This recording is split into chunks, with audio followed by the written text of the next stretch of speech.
사도신경으로 신앙을 고백합니다. 나는 전능하신 아버지 하나님 천지의 창조주를 믿습니다. 나는 그의 유일하신 아들 우리 주 예수 그리스도를 믿습니다.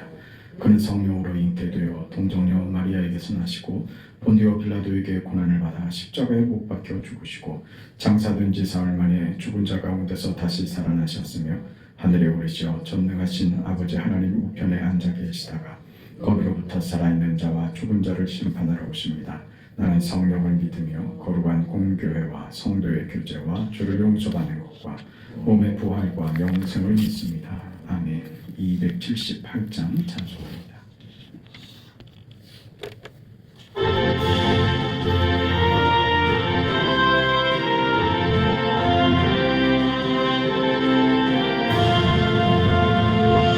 여러 해 동안 주 떠나 세상 연락을 즐기고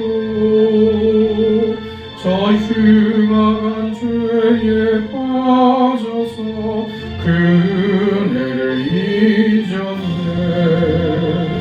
오 사랑의 예수님 내 맘을 보렵니다. 곧 들어와 나와 함께하며 내 생명이 되소서. 죄악에 죽을 인생을 심히 불쌍히 여기사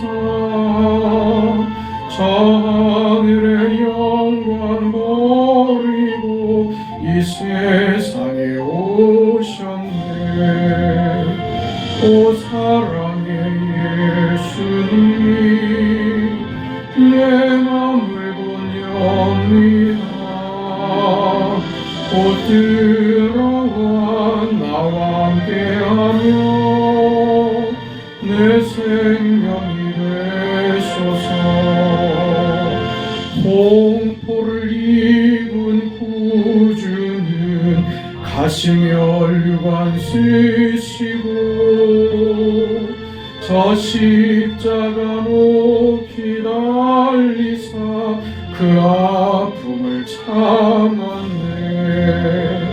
또 사랑의 예수님 내 맘을 보렵니다.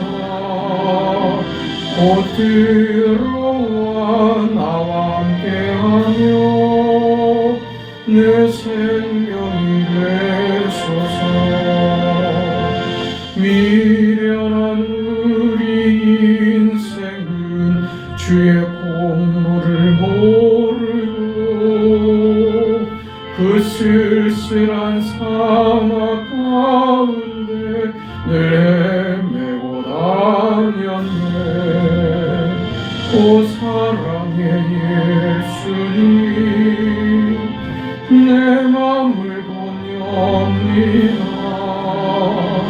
곧 들어와 나와 함께하며 내 생명이 되소서.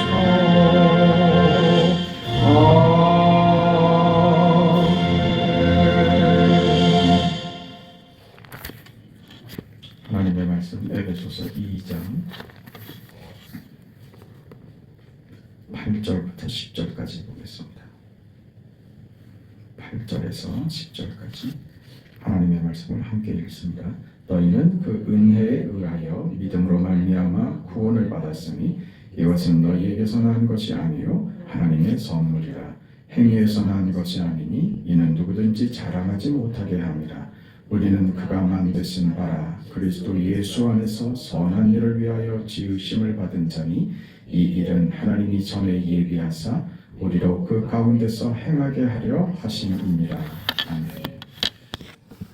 10절에 우리는 그가 만드신 바라 그리스도 예수 안에서 선한 일을 위하여 지으심을 받은 자니 이 일은 하나님이 전에 예비하사 우리로 그 가운데서 행하게 하려 하시니라. 이 말씀을 보면 그 2절에 있는 말씀과 정확하게 대조가 됩니다. 2절에 그때 너희는 그 가운데서 행하여 이 세상 풍조를 따르고 공중의 권세 잡은 자를 따랐으니 곧 지금 불순종의 아들들 가운데서 역사하는 영이다. 우리가 본래 세상에 속하여 공중의 권세 잡은 자, 불순종의 아들들로 그런 세상에 속하여 살았던 자를 이제 우리를 그리스도 예수 안에서 다시 만드셨답니다. 선한 일을 위하여 지으셨답니다. 이 일은 하나님이 전에 예비하신 일이고 우리로 그 가운데서 살아가게 하려는 하나님의 목적이다. 그 목적 가운데서 우리를 불렀다. 세상과 예수의 대조입니다. 예수 안에 있는 자와 예수 밖에 있는 자의 대조. 그렇죠. 우리는 본래 세상에 속하였지만 이제 예수께 속한 자로 산다. 그래서 우리는 신앙을 가지고 있는 이상 신앙생활을 하면 평생토록 이 싸움을 하면서 살아갑니다. 이 세상을 사는 우리의 갈등이죠. 예수를 믿는 자로서 우리는 세상이라는 권세와 그 세상의 논리 앞에서 세상의 정신과 요구를 거스르며 살아야 하는 그런 인생이 됐다. 이게 우리의 어려움입니다. 삶의 원칙과 방향과 내용을 무엇으로 채울 것이냐, 여기에 대조되는 그런 인생인 겁니다. 세상의 인정을 받느냐, 잠깐 동안의 어떤 방법으로 갈 것이냐, 아니면 성경에서 요구하는 것 같이 영원한 나라와 영원한 가치를 위하여 지금 받는 불편과 고난을 감수하고 세상의 그 위협과 맞설 것이냐 하는 문제죠. 그 인생을 우리가 사는 겁니다. 이것은 보이는 것과 보이지 않는 것의 싸움입니다. 그 보이지 않는 것은 성경으로 우리에게 제시된 것입니다. 하나님의 선하신 목적과 그 뜻입니다. 그것이 예수로 구체화된 것이고 그렇게 우리에게 찾아오신 것이고 우리에게 알게 하신 것입니다. 그것이 하나님께서 예수를 보내어 우리의 모든 삶에서 하나님을 섬기게 하는 예수로 사는 그 방식, 그것이 바로 보이지 않는 겁니다. 우리는 보이는 세상 속에서 이 보이지 않는 하나님을 섬기는 방식, 예수로 구체화되고 우리에게 알려주신 그 방식으로 살아야 하는 것이죠. 이것은 우리 인생의 삶의 모든 정황에서 공통되게 나타나는 것입니다. 우리는 그 어떤 경우나 그 상황에 대해서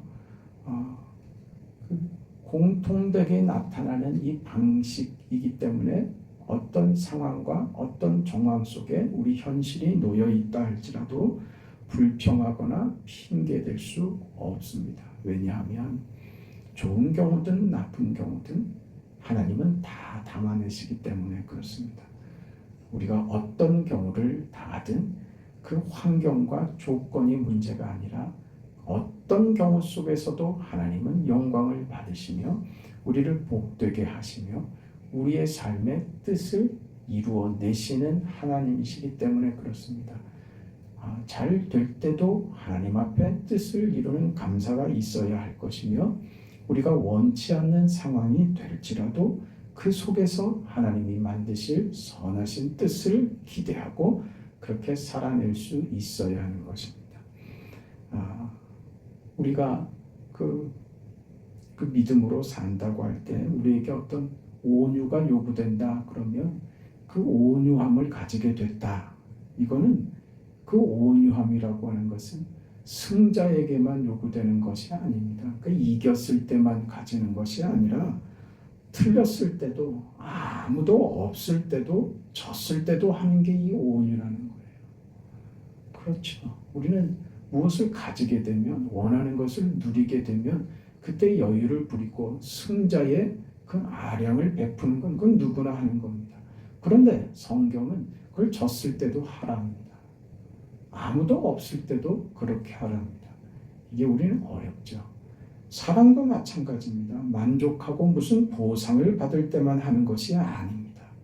그렇지 않을 때도 희생을 각오하고 해야 하는 것이 사랑입니다.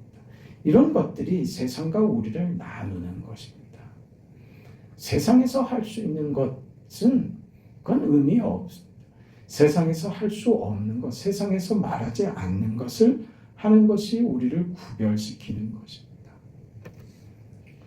근데 이런 어떤 부족함의 정도가 아니라 오히려 세상보다 더 독하고 세상보다 더 악하고 세상을 대하여 세상의 방식을 세상 사람들보다 더 지독하게 따른다면 그건 정말 바보 같은 인생이며 그렇게 해서는 하나님의 어떤 영광도 우리 인생과 우리 현실 속에서 하나님이 주신 은혜와 믿음으로 사는 자의 복됨과 그 은혜를 결코 누릴 수가 없습니다. 세상의 방식을 따르고자 하는데 무슨 은혜가 있을 것이며 세상의 방식을 따르는 자에게 무슨 그 인생과 그 현실에 어떤 감동이 있고 무슨 믿음의 나아감이 있고 그러겠냐 이거죠. 근데 참 우리 가만히 보면 믿음으로 산다고 하면서 세상의 방식과 세상의 요구에 믿는 자들이 더 혈안이 돼서 그 방식에 그 더 열심을 내는 모습들을 보면 참 기가 막히죠. 우리는 그렇게 부름받지 않았습니다. 마치 교회에서는 교회의 방식, 성경의 방식을 들어주고 그러나 세상에서는 그렇게 세상을 안 살아봐서 그런 얘기를 하시지 세상에서 살아남으려면 독해지지 않으면 살아남을 수가 없습니다. 그게 세상에서 자기가 배운 자기 방식인 거죠.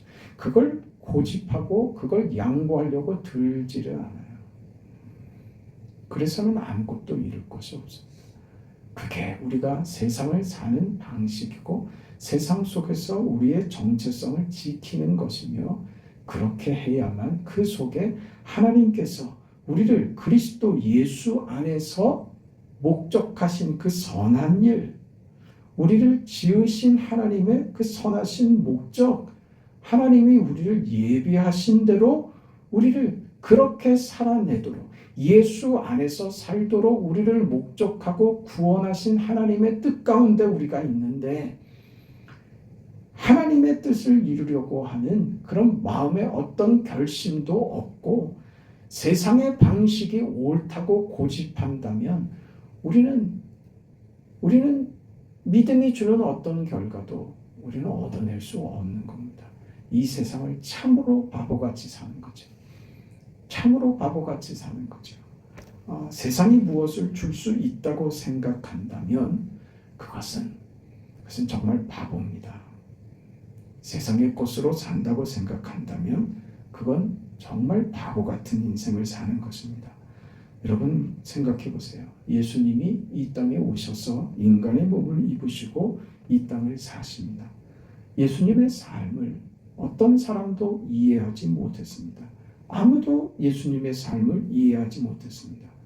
예수님을 따랐던 자들은 모두 예수님을 오해했습니다. 그렇게 예수님은 하나님의 뜻을 이루어 가셨다는 것을 기억해야 됩니다. 우리가 하나님의 뜻을 이루어가는 예수 안에서의 삶은 사람들의 어떤 이해와 사람들의 어떤 그 격려를 바라는 자리가 아닙니다. 하나님의 뜻을 이루어가는 과정에서의 삶입니다. 마치 예수께서 이해받지 못하는 삶을 그렇게 사심으로 하나님의 뜻을 이루셨던 것처럼 말입니다. 그래서 이것은 보이지 않는 것이고 늘 감추어져 있는 것입니다. 세상은 여기에 대해서 호기심을 가질 뿐이죠. 그 호기심은 그래서 나도 믿어야 되겠다로 하는 게 아니라 도대체 저 사람들은 도대체 저런 내용을 가지고 무슨 예수를 믿냐 그렇게 오해하는 쪽으로밖에 가지를 못하죠. 어느 날 하나님께서 그의 영혼에 간섭하신다면 그때가 되면 그때에야 모든 의문이 풀릴 것이지만 여전히 세상은 예수 안에서의 삶을 오해해야 합니다. 도대체 저 사람들은 왜 저럴까 하는 호기심이 있지만 그것은 언제나 부정적인 결론으로 갈 뿐입니다.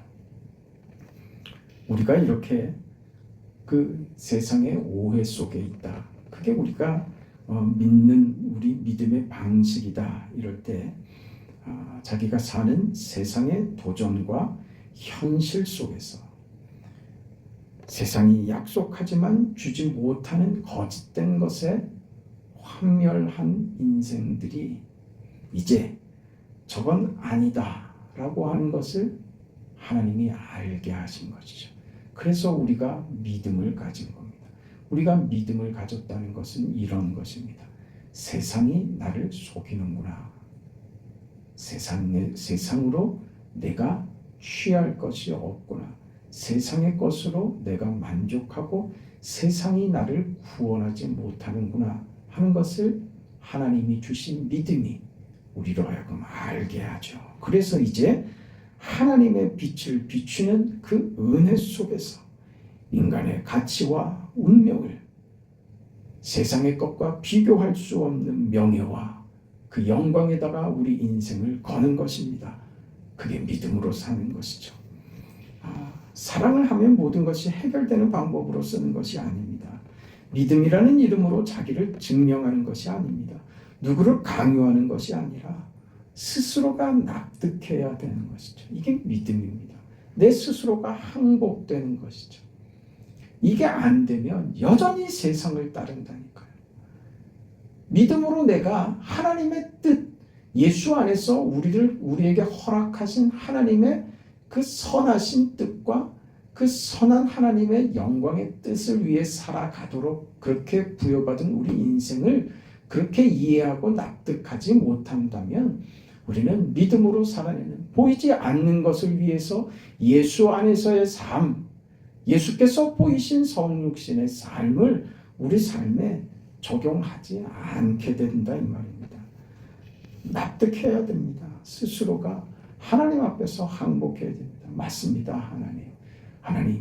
하나님의 뜻이 옳고 저는 하나님이 주시는 것으로 사는 인생입니다. 거기에 답이 있고 저는 저의 갈망은 제가 목마른 이유는 하나님뿐입니다. 이 자리로 가지 않으면 우리는 세상에서 여전히 헤매고 세상의 것으로 여전히 갈망하고 세상의 것을 하나라도 더 취하고 세상의 것을 하나라도 더 얻어내려고 우리 그렇더라 이 말이에요.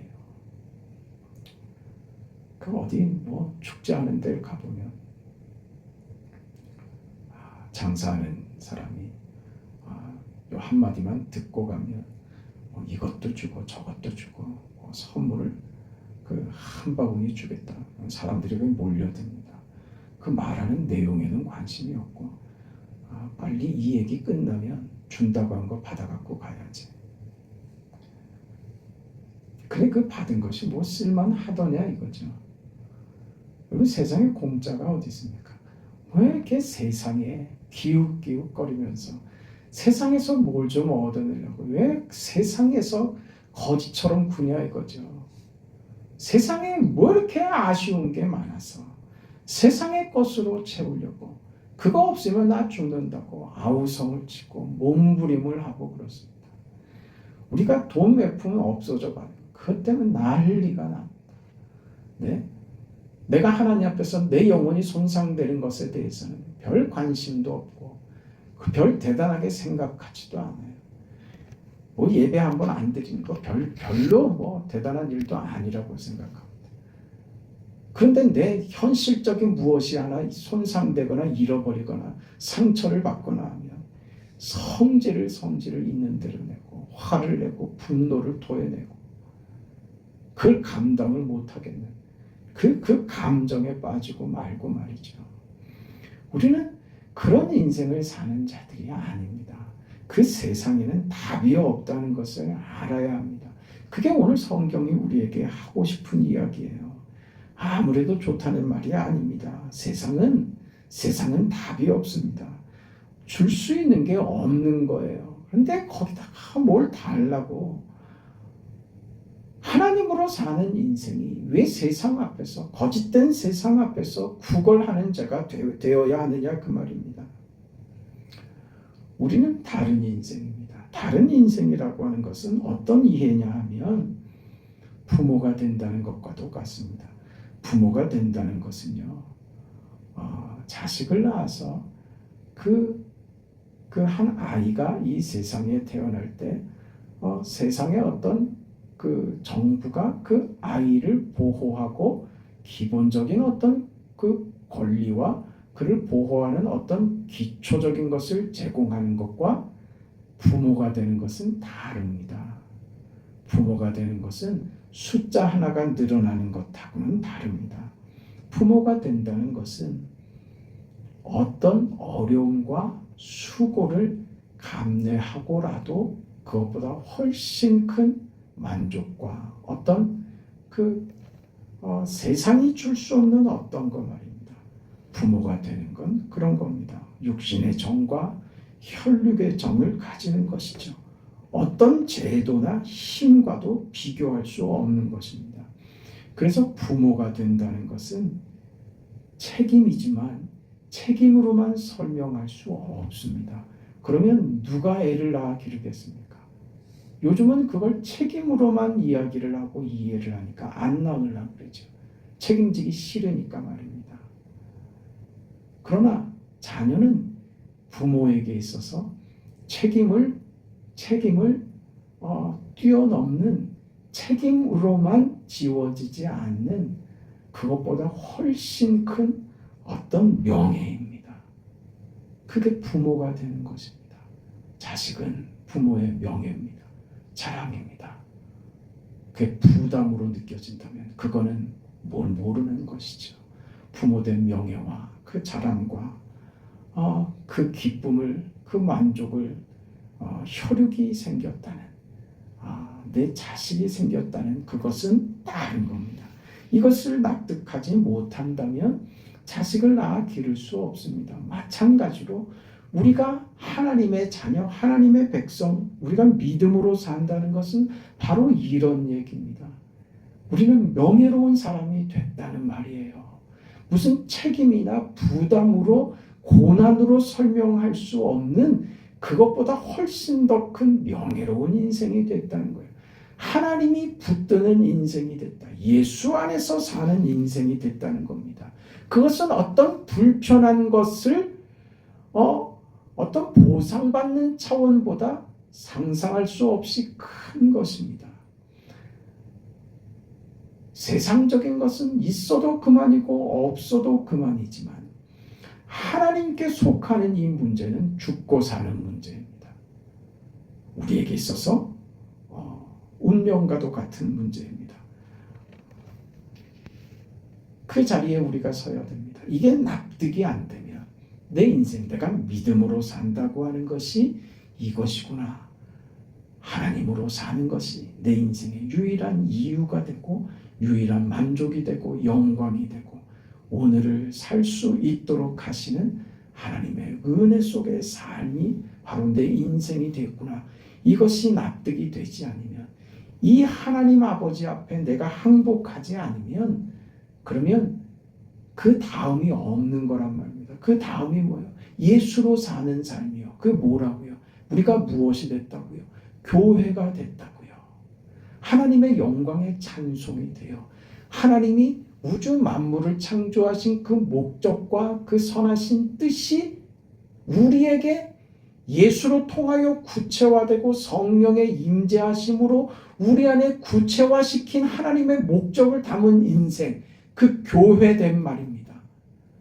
이 인생을 살아내지 못합니다. 무엇이, 내 인생이 무엇인지 납득이 되지 않으면 말입니다.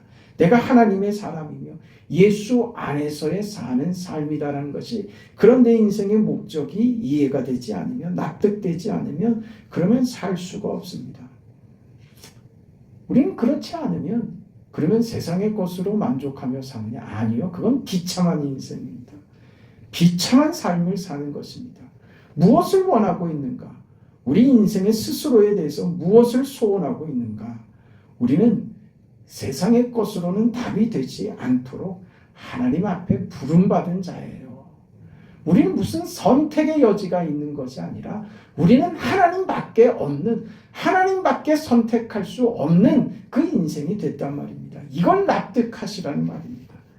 그래야 그 다음으로 갑니다. 그렇지 않으면 비참하다고요. 인생이 비참하다고요. 남루해진다고요. 그 인생이. 거지 같은 인생, 그 꼴을 면치 못하는 인생이 된다고요. 세상에서도 외면당하고 하나님 앞에서도 부끄럽고 수치스럽고 그런 인생이 된다. 그러지 말자 말이죠. 그 공동체 안에서 우리가 왜 우리를 하나님이 이곳에 맡기셨는가를 알아야 돼. 나를 왜 이 공동체 안에 맡기셨는가? 이 교회 안에 나를 맡기셨는가? 이 인생을 바르게 살아내라고 말입니다. 우리는 그 인생을 삽니다. 에베소서 4장에 가면 이제 이런 얘기를 구체적으로 하게 될 텐데, 에베소서는 어제 말씀드린 대로 교회에 대한 이야기라고 했습니다. 하나님의 모든 능력과 예수 안에서 보이신 구체적인 승리를 교회에 물려준 것이다. 이렇게 얘기했습니다. 그 교회는 우리 자신입니다. 우리들의 모임, 우리 공동체가 또 교회라고 했습니다. 교회는 그의 몸이니 만물 안에서 만물을 충만하게 하시는 자의 충만입니다. 우리 교회를 만물의 충만으로 충만케 하시는 그런 자로 세우셨답니다. 이거는 무시무시한 영광입니다. 우리는 그리스도의 몸입니다. 만물을 영광되게 하는 그리스도 안의 충만을 우리 가운데서 이루시는 하나님의 뜻입니다. 그 인생을 우리가 받았습니다. 그 영광된 인생으로 그렇게 영광되게 복되게 귀하게 우리가 받은 인생을 허비하지 않고 살아내는 오늘 하루 우리 인생이 되시기를 주의 이름으로 축원합니다. 자비하신 하나님, 은혜와 사랑을 감사드립니다. 예수 안에서 허락하신 하나님의 선하신 뜻이 우리 안에 있다는 것을 알게 하시니 감사합니다. 그렇게 우리가 교회되게 하셨음을 감사합니다. 이제 만물 안에서 만물을 충만케 하시는 그 충만으로 우리를 부르셨으니 그 영광된 그 위대한 인생을 복되게 살아내는 우리의 하루와 우리의 현실과 살아있는 동안 우리의 삶이 되도록 하나님 도와주옵소서. 예수님의 이름으로 기도합니다. 아멘. 하늘에 계신 우리 아버지여, 이름이 거룩히 여김을 받으시오며 나라가 임하시오며 뜻이 하늘에서 이루어진 것 같이 땅에서도 이루어지이다. 주시옵고 우리가 우리에게 죄 지은 자를 사하여 준 것 같이 우리 죄를 사하여 주시옵고 우리를 시험에 들게 하지 마시옵고 다만 악에서 구하시옵소서. 나라와 권세와 영광이 아버지께 영원히 싸움나이다. 아멘.